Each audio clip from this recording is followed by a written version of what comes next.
Today I want to take a few minutes and talk about the topic of development. Now, development started years ago at the university level when the university administration realized that they were unable to fund the school without some type of external funding outside of tuition. Now, when they did that, they realized that there were only certain sources of income that they thought they could generate on an annual basis. They started looking at a number of options in their schools. They decided that in order to really raise the funds necessary to sustain life at the school, one of the things that they must do is come up with a very strategic plan that encompassed more than simply a one-time ask for money.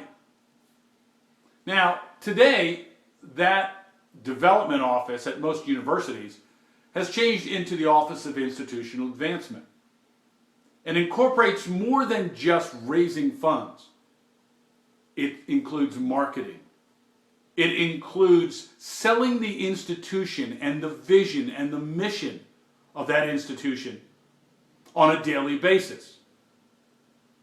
The strategic plan that's developed as a part of the institutional advancement program really works to enhance the school's stature in the community as well as solicit necessary funds.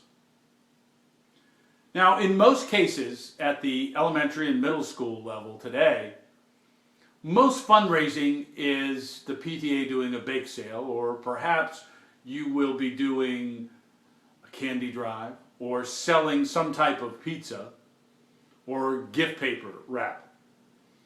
The reality is, if your school is relying simply on that, I'm not sure that you will be able to sustain that over the long haul. So, what will you need to do? You'll need to look at a plan that incorporates a strategic vision of enhancing the profile of your school. Now, what does that mean? That means taking a look at who you are, what you do, and why you do it, and presenting that concept to people in a consistent basis in everything that you do. In many cases today, in the for-profit world, you would call that branding. How is your school branded? How do people know you? A number of years ago, I went into one particular school, and as I drove into the school, I was concerned because the branding that they had talked about being a Catholic school. The reality is, when I drove up, what did I see on top of the building? But a cross that was simply off center. To me, it gave me the impression that the school really didn't care about its true mission as a Catholic institution, because this very visible symbol of the school and of our faith would have been the focal point. That same thing happens when you start looking at development and raising the school's profile in the community. How do you do that? You do that by designing a plan that incorporates all of your potential constituents. That means potential parents and students. It means looking at your alumni. It means looking at your parents, grandparents, and members of the local community. It also involves looking at any potential grants. Now, in many cases, some people think that grants are the answer, and they can be, but it will not sustain your institution. Why? Because most grants are done on a one-year basis. They're a one-shot deal. What you need to do is to develop a program that, in fact, sustains the future of your school as well as strengthens the present. If you're simply relying on those candy drives or wrapping paper drives or magazine drives or pizza drives, I'd say you're missing the boat. Because in many cases, you're letting your parents and your constituents off the hook. What you're saying to them, all we want is this little bit of money from you, and if you give us $10, we'll be happy.